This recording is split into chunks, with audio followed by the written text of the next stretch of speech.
Здравейте, аз съм Делян Добрев, кандидат за народен представител от Хасково.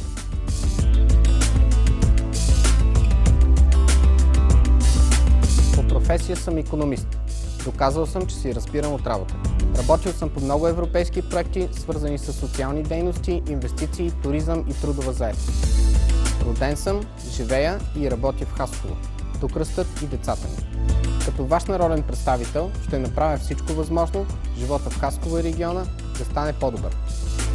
ГЕРБ има експертите, капацитета и волята да промени България. Основната ми цел като представител на парламентарната група на ГЕРБ ще бъде европейските пари да стигнат по-лесно до вас. Имам силите и знанията да защитавам вашите интереси.